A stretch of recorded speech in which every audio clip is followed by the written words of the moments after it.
Hello everyone.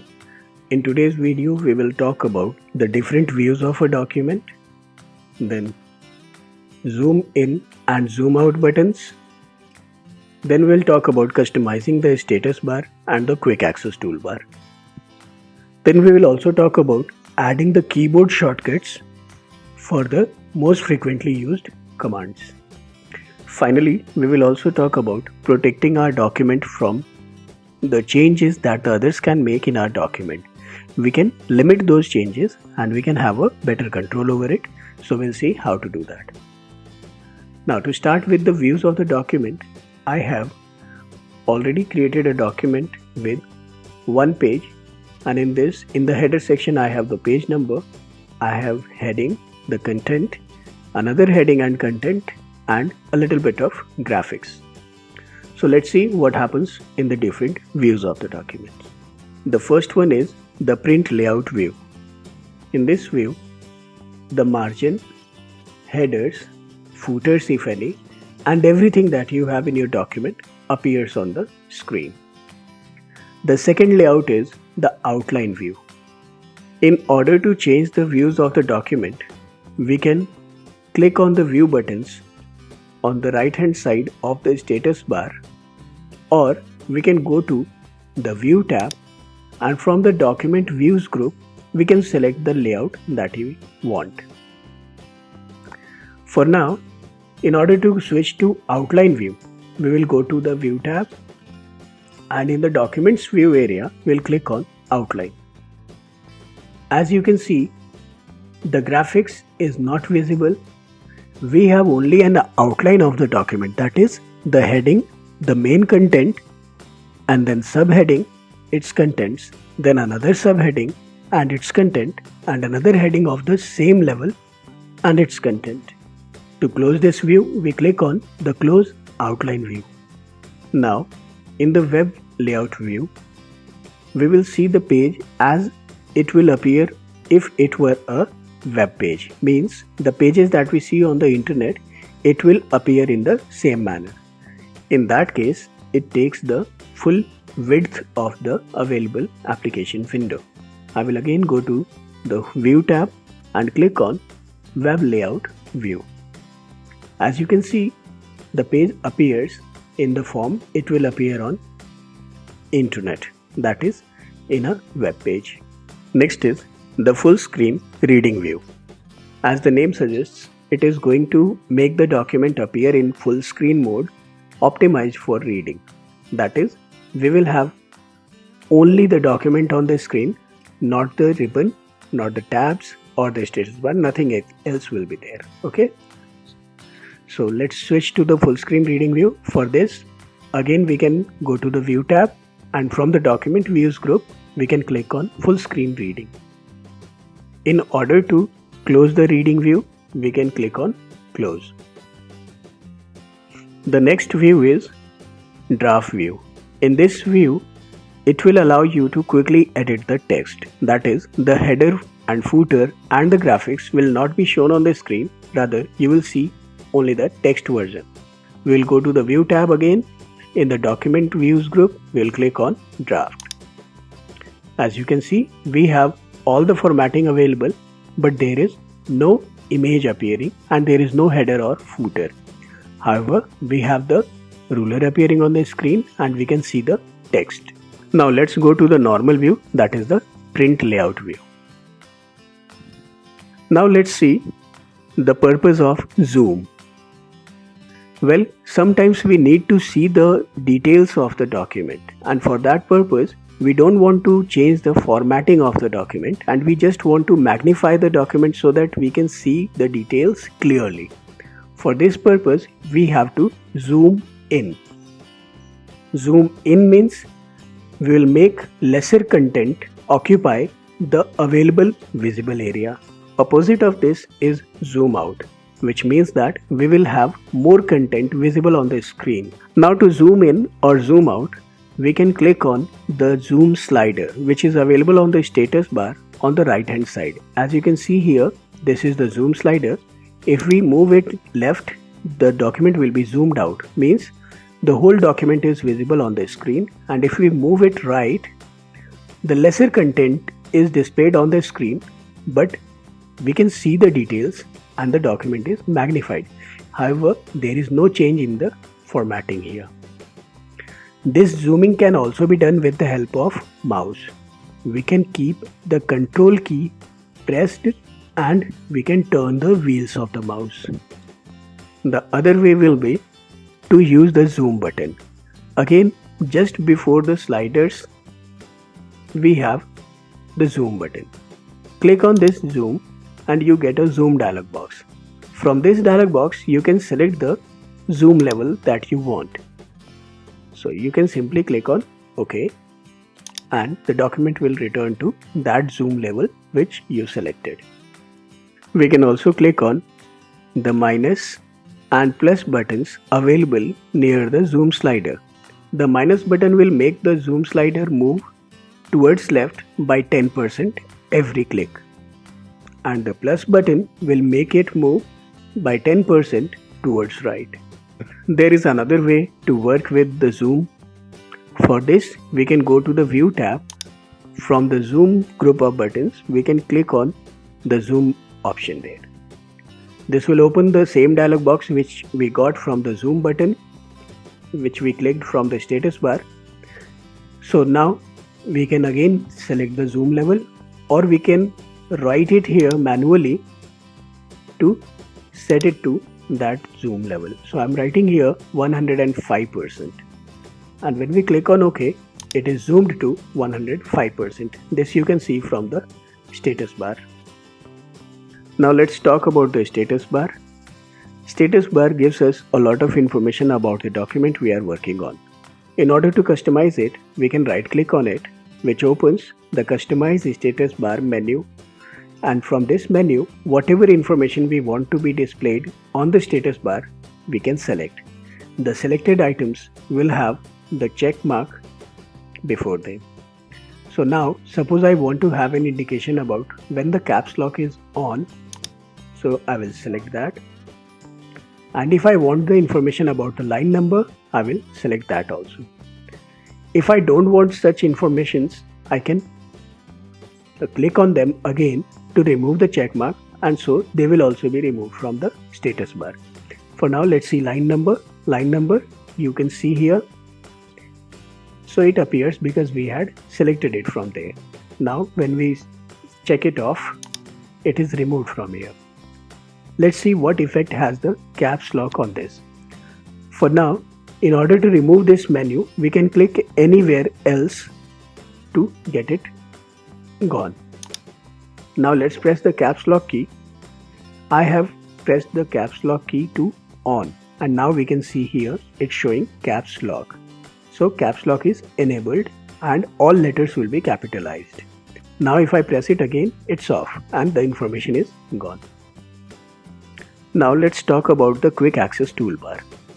As we had already talked about it, that the quick access toolbar provides us the most frequently used commands, and it is very easy to access. By default, we have only 3 buttons here: save, undo and redo.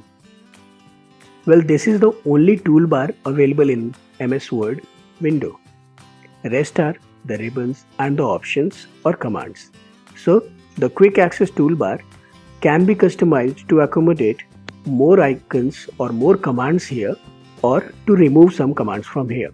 In order to customize the quick access toolbar, we can click on Customize Quick Access Toolbar button, and this opens a Customize Quick Access Toolbar menu with popular commands in the list. Whichever command has a check mark against it will appear in the quick access toolbar. If you want some other option to appear there, you can select that from here. For example, I selected the print preview and print. So we have this command appearing in the quick access toolbar. Now in case you want some more commands to appear there and they are not available here in the list, we can click on More Commands. This will open the Word Options dialog box. In this, we can choose the category by clicking on the drop down arrow to see the different category of commands available. For now, we will take the File tab. When we select this tab, we have all the available commands listed here in the left area.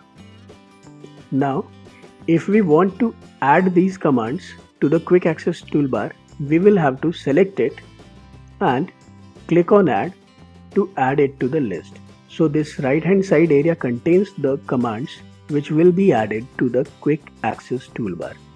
So for now, let's take the new option. So I will select this new from left and click on Add. As we can see, this is added to the right hand side here, so it will be displayed on the Quick Access toolbar when we finalize it. Now let's go for another thing, like we can have Open Recent File. So for this, we select this command and click on Add. Now in case you want to change the order of the commands, for example, now it is showing save, then undo, then redo, and then print preview and print button. So if you want to change the order, for example, I want the new to appear at first position, then I want Open Recent File, then rest of the things. I can simply reorder it by selecting the thing and using these arrow keys to move them up or down in the list.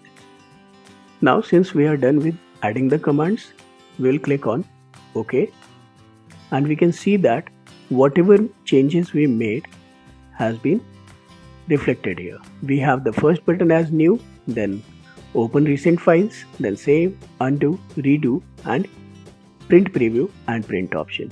If you want to customize this, you can click on the Quick Access toolbar button again, and you will see the list here, and you can simply remove the things by clicking again on them. If you want to change the position of the Quick Access toolbar, you can make it be shown below the ribbon by clicking here. So click. You can see here we have the Quick Access toolbar now below the ribbon. If you want to make it settle again at the top of the ribbon, we can click on Show Above the Ribbon option. Now let's talk about adding keyboard shortcut. We can add a keyboard shortcut so that we can do the things quickly. Because when you are doing a lot of typing work and you are working with the keyboard most of the time, it is very time consuming process to move your hands away from the keyboard and use the mouse to perform the action. So for that purpose, we can assign a keyboard shortcut to a command. To add a keyboard shortcut, click on File tab, then Options, which opens the Word Options dialog box. From there, select the Customize Ribbon option, which opens the Customize the Ribbon and Keyboard Shortcuts area. Now, click on Customize here. You can see Keyboard Shortcuts. So click on Customize, which opens the Customize Keyboard dialog box. Now, we have all the tabs appearing here. So suppose we want to customize the things for Home tab. So I will select Home tab. Suppose I want to have all borders. For this, there is no keyboard shortcut assigned right now. So we will click in the Press New Shortcut Key text box and we'll press a shortcut key. Suppose I want Ctrl Alt and B. So this keyboard sequence, when I pressed from the keyboard, it is automatically recorded here. So from now on, if I have to apply all borders, then I will press Alt, Ctrl and B together from the keyboard. So let's assign this thing. To assign it, click on Assign. Now if you want some different key, you can click in this text box and you can again press the keys combination and you can again assign them. In case you feel that you don't want these things and you want to restore the things to default, you can click on Reset All and you can select one option from here and click on Remove to remove it one by one. Okay, for now we will simply assign it and we'll click on Close. Then OK. Now let's see if we can apply the border. Let's select this thing, this sentence.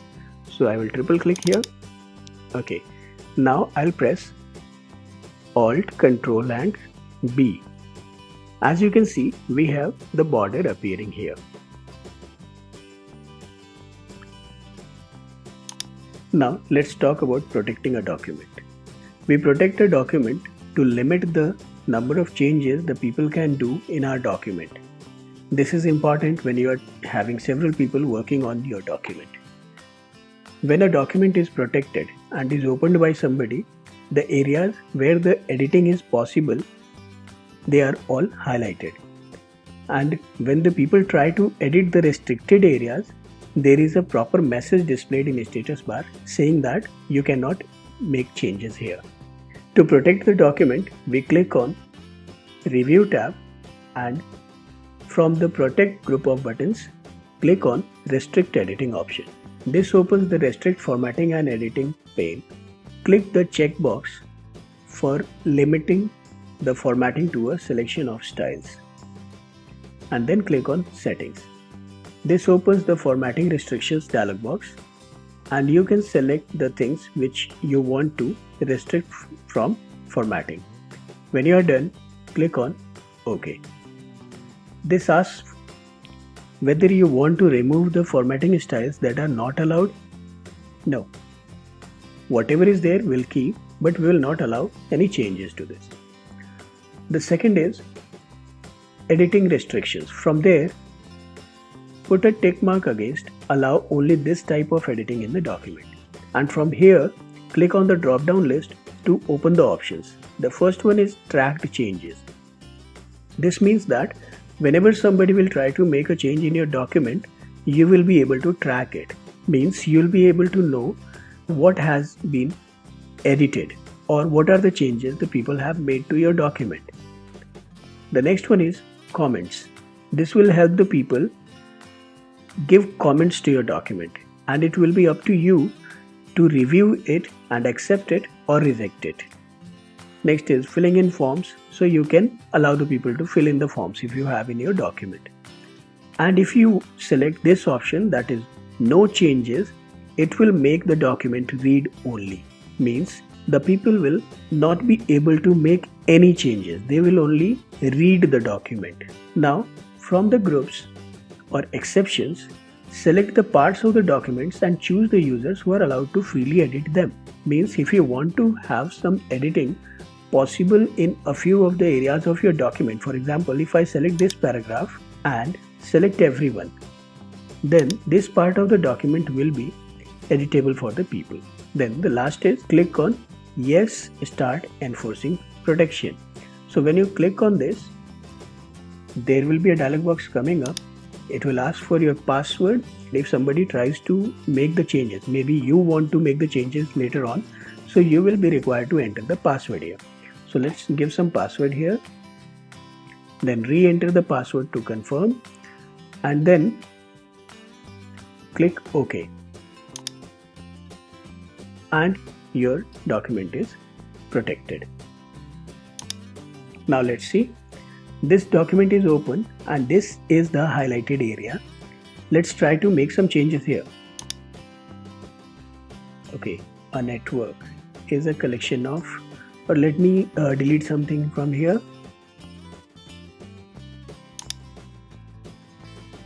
And make it wires. This one I would make radio waves and satellites. See, I have made the changes. I'll save the document and it is accepted. Now if I try to make the changes here, then what happens? See,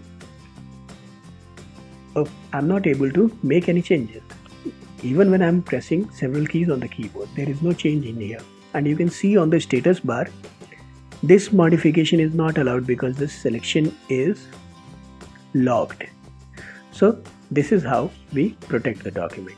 In case you want to stop the protection, you can click on Stop Protection and you will have to provide the password and the protection will be removed. Let's try this. Enter the password and click on OK. And you can see everything is available to you for review. Now you can remove all the check marks which you had